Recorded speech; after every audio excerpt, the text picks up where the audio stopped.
உலகெங்கும் பரவி இருக்கும் முருக பக்தர்களுக்கு அன்பார்ந்த மனமார்ந்த வணக்கத்தை உங்கள் ஜோதிடர் செல்வன் இந்த இடத்துல தெரிவித்துக் கொள்கிறேன்.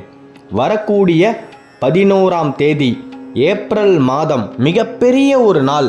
அந்த நாளில் கைலாயத்தில் இருக்கக்கூடிய அகிலாண்ட கோடி பிரம்மாண்ட நாயகனாகிய பரமேஸ்வரனுக்கும் பராசக்திக்கும் திருமணம் நடந்த நாள். இந்த பங்குனி உத்திரத்தில் முருகனை நீங்க வழிபடும் பொழுது உங்களின் ஆசைகள் நிச்சயமாக நிறைவேறியே தீரும். இதில் எந்த விதமான மாற்று கருத்துமே கிடையாது. உங்களுக்கு என்ன குறைகள் இருக்குதோ அந்த குறைகளை எதிர்மறையாக இல்லாமல் நேர்மறையாக அந்த குறைகள் நிவர்த்தி ஆகணும் அப்படின்னு நினச்சிக்கிட்டு நீங்கள் முருகனை நோக்கி விரதம் இருக்கணும். முருகனை நோக்கி விரதம் இருக்கும் பொழுது அந்த விரதத்தை எப்படி கடைபிடிப்பது அப்படின்னு நிறைய பேருக்கு ஒரு சந்தேகம் இருக்குது. உங்களால் இயன்ற விரதத்தை நீங்கள் இருங்க. அடுத்தவங்க ஒரு விதமான கடினமான விரதத்தை அவங்க கடைபிடிக்கிறாங்கன்னு நீங்களும் அவர்களுடைய விரதத்தை கஷ்டப்பட்டு கடைபிடிக்க தேவையில்லை. முருகன் ஒருபொழுதும் தன் மீது அதீத அன்பும் நம்பிக்கையும் வைத்திருக்கக்கூடிய பக்தர்கள் கஷ்டப்படுவதை அனுமதிப்பதே இல்லை. உங்களால் இயன்ற விரதத்தை நீங்கள் தாராளமாக மேற்கொள்ளலாம். நீங்கள் விரதம் இருக்கக்கூடிய நேரம் 11ஆம் தேதி காலை 10 மணி அளவில் நீங்கள் விரதத்தை ஆரம்பிக்கலாம். 12 மணி ஆனதுமே நீங்கள் அந்த விரதத்தை முடித்து கொள்ளலாம். 11ஆம் தேதி மாலை 5 மணிலிருந்து நீங்கள் மிகப்பெரிய அளவில் மன நிறைவோடு மனதில் மிகப்பெரிய ஆனந்தத்தோடு அந்த முருகனை நோக்கி வழிபடலாம். அந்த முருகனுக்கு ஒரே ஒரு தீபம் ஏற்றுங்கள். அந்த சுடரில் மிக பெரிய அளவில் ஆறுமுகனின் அருள் வந்து இறங்குவதை உங்களால் உணர முடியும். அப்படி உணரும் பொழுது உங்கள் கண்களில் இருந்து நிச்சயமாக கண்ணீர் பீரிட்டு வழிந்து ஓடும். அத்தருணத்தில் உங்களை கஷ்டப்படுத்தி கொண்டிருக்கக்கூடிய அனைத்து துர்சக்திகளும் உங்களை விட்டு விலகியே தீரும். இதில் எந்த விதமான மாற்று கருத்துமே கிடையாது.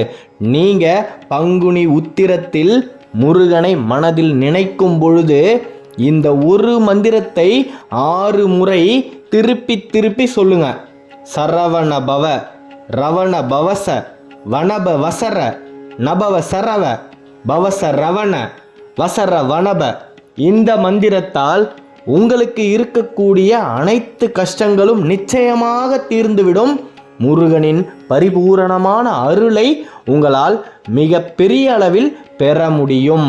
முருகப்பெருமானுக்கு என்ன நெய்வேத்தியம் வைப்பது அப்படின்னு நிறைய பேருக்கு ஒரு சந்தேகம் இருக்குது. உங்களால் முடிந்த நெய்வேத்தியத்தை நீங்கள் வைக்கலாம். பெரும்பாலும் எல்லாருமே பயன்படுத்துவது என்னன்னா முருகனுக்கு சர்க்கரை பொங்கல் வைப்பாங்க. அதையெல்லாம் உங்களால் செய்ய முடியாத ஒரு சூழ்நிலை இருக்கும் பட்சத்தில் 2 வாழைப்பழத்தை நீங்கள் அரிஞ்சு அதன் மேல் நீங்கள் சர்க்கரையை தூவி விட்டு முருகனுக்கு நெய்வேத்தியத்தை படைங்க. மிகப்பெரிய அளவில் முருகன் அதை நிச்சயமாக ஏற்றுக்கொள்வான். அதில் எந்த விதமான மாற்று கருத்துமே கிடையாது. பக்தர் மனம் உருகி உள்ளத்தில் அன்போடு எதை கொடுத்தாலும் அந்த தெய்வம் நிச்சயமாக ஏற்றுக்கொள்ளும். நீங்கள் மிகப்பெரிய அளவில் வாழ்க்கையில் முன்னேறணும் அப்படின்னு நேர்மறையான எண்ணங்களை சுமந்து கொண்டு முருகனை வழிபடும் பொழுது நிச்சயமாக உங்களின் எண்ணங்கள் நிறைவேறியே தீரும். இந்த 2025 உங்களின் கஷ்டங்கள் அந்த முருகனின் தங்க வேலால் நிச்சயமாக நிவர்த்தி செய்யப்படும். நீங்கள் நம்பிக்கையோட முழு மனதோட அந்த முருகன் உங்களை ஒருபோதும் கைவிடுவதே இல்லை அப்படின்ற மாபெரும் நம்பிக்கையோடு வேண்டினாலே போதும். அனைத்து விதமான கஷ்டங்களும் உங்களின் வாழ்க்கையிலிருந்து விலகும். வரக்கூடிய பங்குனி உத்திரத்தில் நீங்கள் முருகனுக்கு எப்படி மனமாற அபிஷேகம் பண்ணணுமோ அப்படி பண்ணுங்க. சில பேர் திருநீர் அபிஷேகம் செய்வாங்க. இன்னும் சில பேர் தேன் அபிஷேகம் செய்வாங்க. சிலர் பொதுவாகவே பால் அபிஷேகத்தோடு நிறுத்திப்பாங்க. உங்களின் மனதிற்கு எந்த அபிஷேகம் பிடித்திருக்கிறதோ அதை நீங்கள் முழு மனதோடு செய்யுங்க. நிச்சயமாக அந்த தெய்வம் நீங்கள் எந்த அபிஷேகம் செய்தாலும் அதை ஏற்றுக்கொள்ளும். பக்தனின் உண்மையான அன்பு மட்டுமே தான் தெய்வத்துக்கு முக்கியம். நீங்கள் அந்த தெய்வத்தை முழு மனதோட நம்பணும். நம்பினார் கெடுவதே இல்லை. இந்த பங்குனி உத்திரத்திற்கு பிறகு நீங்கள் முருகன் மேலே உண்மையான அன்போடு இருக்கும் பட்சத்தில் நிச்சயமாக வேலை இழந்து தவிப்பவர்களுக்கு வேலை கிடைத்தே தீரும்.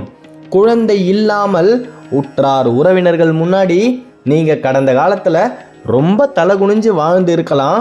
நிச்சயமாக அந்த சரவண பவனின் அருளால் முத்தை போல உங்களுக்கு குழந்தை செல்வம் உருவாகும். மிகப்பெரிய அளவில் உங்களின் வாழ்க்கையின் நிலை மாறுபடும்.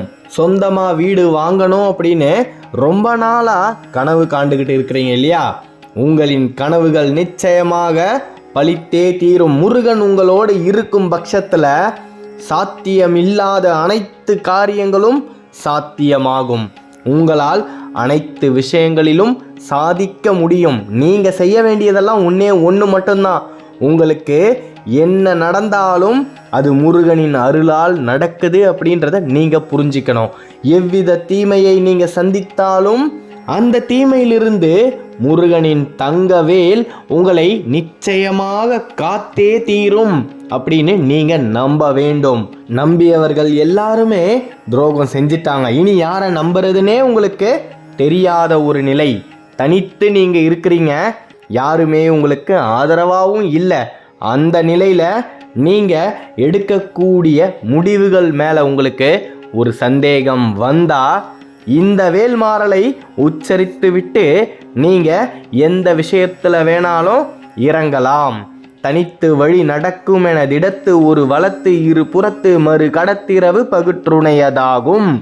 இதனுடைய அர்த்தம் யாதெனில், யாருமே இல்லாம நான் முருகா நீயே கதின்னு உன்னையே நம்பி இருக்கிறேன். இனி நான் என்னுடைய வாழ்க்கையில் எடுத்து வைக்கக்கூடிய ஒவ்வொரு அடியிலும் உன்னுடைய வேல் எனக்கு துணையாக முன்பும் பின்பும் இடபுறத்திலும் வலபுறத்திலும் இருந்து என்னை காத்து அருள வேண்டும் அப்படின்றது தான் இதற்கான அர்த்தம்.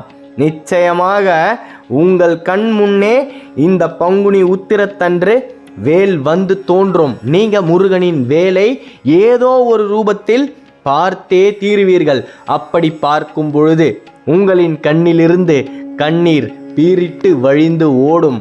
அந்த தருணத்தில் நீங்கள் முருகன் உங்களோடு இருப்பதை உணர வேண்டும். அவ்வாறு உணரும் பொழுது உங்களின் மனம் தன்னாலேயே முருகனை நாடி செல்லும். முருகனை நாடி செல்லக்கூடிய எந்த பக்தரையும் எவ்வித வினைகளும் தேடி வராது.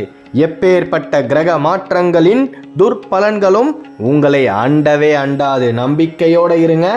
இந்த பங்குனி உத்திரத்தில் இருந்து உங்களின் வாழ்க்கை மிகப்பெரிய அளவில் உங்களுக்கு பிடித்த வண்ணமே சந்தோஷமாக மாறியே தீரும். நல்லதே நடக்கும். அடுத்த காணொளியில் விரைவில் சந்திப்போம். அந்த அருணகிரிநாதருக்கு 16,000 திருப்புகழை பாடக்கூடிய சக்தியை கொடுத்தது இந்த சண்முகநாதன். இதே சண்முகநாதன் உங்களையும் வாழ்க்கையில் வளரச் செய்வான் அப்படின்றதுல எந்த விதமான மாற்று கருத்துமே கிடையாது. அறுபடை முருகனுடைய வேல் உங்களுக்கு இனி துணையாக இருக்கும்.